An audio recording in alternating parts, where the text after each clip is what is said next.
आज बात करेंगे हुब्बुल वतनी पे। जी हाँ, हुब्बुल वतनी यानी हमें अपने मुल्क से कितनी मोहब्बत है। हम अपने मुल्क से मोहब्बत का दावा तो बहुत करते हैं, लेकिन हम बाद में ये कंप्लेन भी करते हैं कि हमने जितनी मेहनत और जितना टाइम अपने इस मुल्क को दिया, उसके बाद हमें इस मुल्क ने क्या दिया। बात यह है कि जब आप काम शुरू करते हैं या अब जब आप छोटे होते हैं तो हमारे अंदर एक जज़्बा होता है कि हम अपने मुल्क के लिए कुछ ना कुछ करेंगे। वो जज़्बा हमें किस तरह मिलता है, वो ज़ाहिर है जब हम अपने सिलेबस पढ़ते हैं, जब हमारी टीचर्स हमें पढ़ाती हैं कि ये मुल्क हमने कितनी कुर्बानियों के बाद हासिल किया, इस्लाम के नाम पर लिया गया ये मुल्क हमारे लिए कितना अहम है। और फिर हम अपने सिलेबस में ये भी लिखते हैं कि मैं बड़ा होकर या बड़ी होकर डॉक्टर बनूंगी, पायलट बनूंगा, या ऐसी ऐसी चीज़ें हम लोग बोलते हैं कि हम कहें हम हमारे अंदर ये जज्बा बचपन से होता है कि हम बड़े होकर अपने मुल्क की खिदमत करेंगे, चाहे वो किसी भी शोबे में हो, किसी छोटी जगह पर हो या किसी बड़ी जगह पर हो। लेकिन हमारे बचपन में ये जज्बा ज़रूर होता है कि हमने जो भी करना है अपने मुल्क के लिए करना है। लेकिन क्या वजह है, जब हम बड़े हो जाते हैं, जब हम किसी ओहदे पर पहुंच जाते हैं या जब हम किसी ऐसी जगह पे पहुंच जाते हैं जहां हम वाकई अपने मुल्क की खिदमत करना चाहते हैं, तो हम बाहर चले जाते हैं।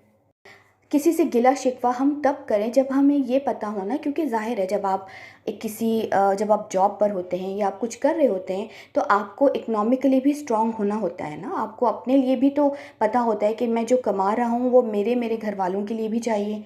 उसके साथ साथ आपके अंदर एक जज्बा। आप यकीन जाने हमारे मुल्क में बहुत ऐसे लोग हैं। मैंने अपने जब मैं स्कूल में थी, कॉलेज में थी, तो मेरे साथ मेरे से सीनियर था एक लड़का। उसने हमेशा टॉप किया। ना सिर्फ टॉप किया बल्कि वो इतना ज़्यादा पेट्रियाटिक था कि हमेशा वो कहता था कि मैं बड़ा होकर कुछ ना कुछ जो भी अपने मुल्क के लिए करूँगा वो अपने मुल्क में रह के करूँगा।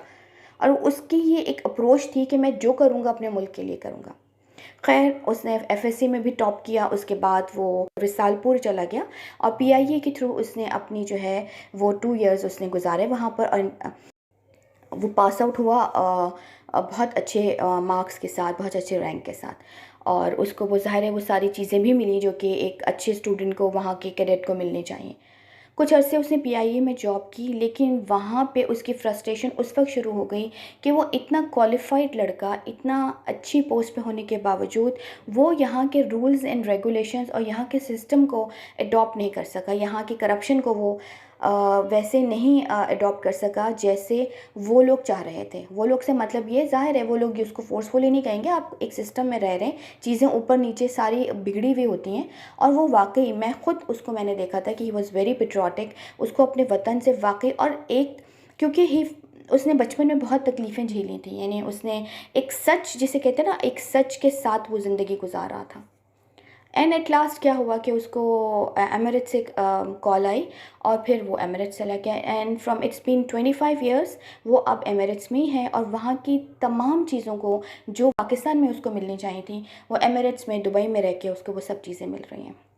वो शख्स मुझे पता है कि वो पैसे के पीछे भागने वाला नहीं था। अगर उसको अपने मुल्क में ही वो सिस्टम, वो चीज़ें मिल जाती तो वो शायद यहाँ से ना जाता। आशिर अज़ीम एक बहुत अच्छा नाम, मुझे याद है हम जब छोटे थे तो उनका ड्रामा धुआं देखते थे और फिर हमें पता चला कि वो he is an officer also. आप उनकी बातों को सुने और देखें तो आपको पता चलेगा कि वो कितना ऑनेस्ट इंसान था। बट एक ऐसी आखिर एक टाइम पर वो भी इस मुल्क से चले गए। And you can watch his reason why he migrated from Pakistan to Canada. तो इसका एक रीज़न, वैलिड रीज़न समझ आता है, क्योंकि हमारे मुल्क में ना पैसा और एक स्टेटस बस वही काउंट होता है, उसके अलावा कोई कुछ नहीं कर सकता। हम किसी से नौकरी का कहते हैं, आज भी मुझे मेरे मेरे 20 इयर्स का एक लड़का है, वो मुझसे कहता है कि बाजी मुझे जॉब नहीं मिल रही और मैं बहुत कोशिश कर रहा हूँ कि जॉब, क्योंकि उसकी फाइनेंशियल घर के हालात जो हैं वो अच्छे नहीं हैं। और जहाँ वो जॉब करने के लिए जाता है वहाँ उसको यही कहा जाता है कि मतलब अगर वो जॉब उसको मिलती कहीं से, उसको किसी बड़े की अप्रोच होती, किसी बड़े की बैक होती है उसके, जो कि नहीं है। और वही होता है कि फिर वो जॉब उसको नहीं मिलती, किसी और को मिल जाती है। एक दिन मैं इस्लामाबाद में करीम से जा रही थी कहीं पर, तो बातें करते करते उन्होंने मुझे बताया कि ही वॉज़ इन रेंजर्स और कुछ अरसा उसने आर्मी में गुजारा। तो उसने कहा कि बाजी मैं वापस मैंने कहा तो क्यों छोड़ा, क्योंकि एक रेंजर्स, आर्मी, एयर फोर्सेस, जो फोर्सेस हैं वो तो हमारे लिए बड़े रिस्पेक्टेबल जगहें होती हैं। तो उसने बड़े आराम से कहा बाजी होती हैं लेकिन सिर्फ अफसरों के लिए। अब देखिए, इसमें मैं ये नहीं कह रही बहुत सारे लोग इख्तिलाफ़ करेंगे उससे।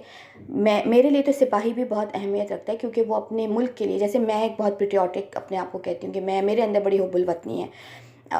मैं अपने, हर कोई कहता है, हर कोई अपने आप को यही कहता है कि मैं अपने मुल्क के लिए मैं सब कुछ कर सकता हूँ।